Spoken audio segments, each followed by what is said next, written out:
আয়াত ১৩৫ والذين إذا فعلوا فاحشة أو ظلموا أنفسهم ذكروا الله فاستغفروا لذنوبهم ومن يغفر الذنوب إلا الله ولم يصروا على ما فعلوا وهم يعلمون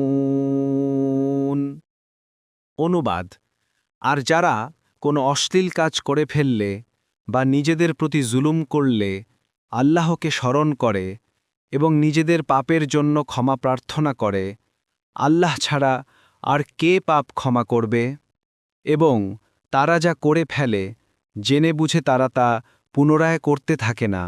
তাফসির ১ নং ফুটনোটের বিবরণ রাসূলুল্লাহ সাল্লাল্লাহু আলাইহি ওয়াসাল্লাম বলেছেন, কোনো এক ব্যক্তি গুনহা করার পর বলল, হে আল্লাহ, আমি গুনহা করেছি, সুতরাং তুমি আমাকে ক্ষমা করে দাও।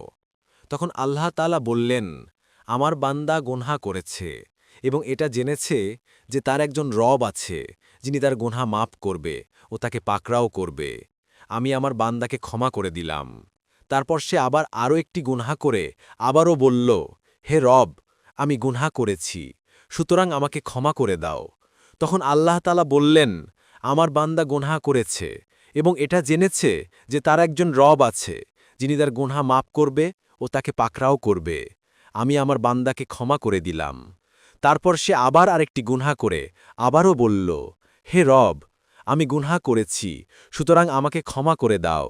তখন আল্লাহ তাআলা বললেন, আমার বান্দা গুনহা করেছে এবং এটা জেনেছে যে তার একজন রব আছে যিনি তার গুনহা মাফ করবে ও তাকে পাকড়াও করবে। আমি আমার বান্দাকে ক্ষমা করে দিলাম, সে যাই করুক না কেন। বুখারী ৭৫০৭, মুসলিম ২৭৫৮।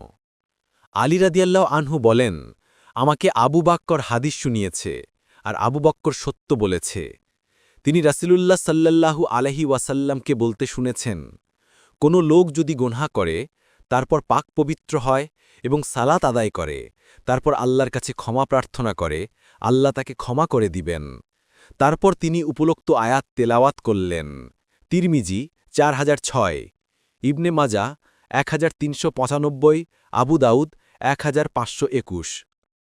রাসূলুল্লাহ সাল্লাল্লাহু আলাইহি ওয়াসাল্লাম আরও বলেন, তোমরা দয়া করো, তোমাদেরকেও রহমত করা হবে। তোমরা ক্ষমা করে দাও, আল্লাহও তোমাদেরকে ক্ষমা করবেন। যারা কোনো কথা না শোনার জন্য নিজেদেরকে বন্ধ করে নিয়েছে তাদের জন্য ধ্বংস। যারা অন্যায় করার পর জেনে বুঝে বারবার করে তাদের জন্য ধ্বংস। মুসনাদে আহম্মদ ২ ভাগের ১৬৫।